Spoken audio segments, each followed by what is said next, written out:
This is part 2 of my story of bad sisters and bad mother adopted. Bye. Kasi na po, matutulog na. Adopted na pala ako. Tulog na. Lang, tutulog siya. Yan, tulog ako.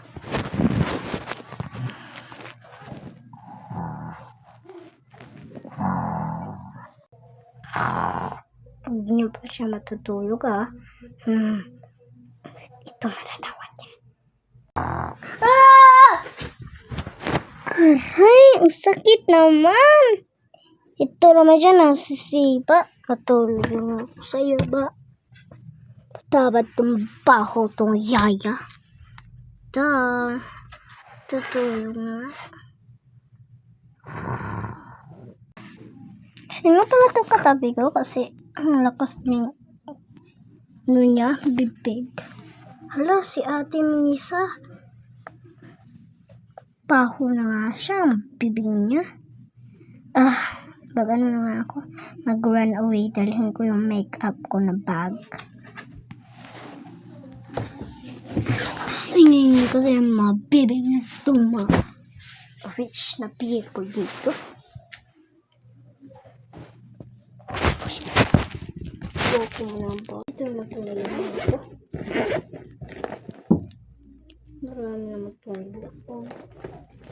Hindi mo kailangan.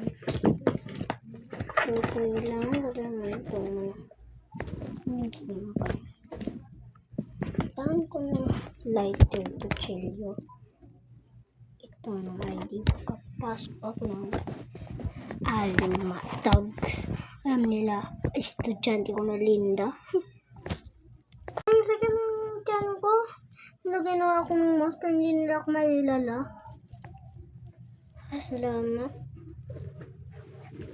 Nalin ko lang itong notebook at itong cellphone ko. Kutsilyo ko. Dalhin ko talaga yung tari ko. Hindi.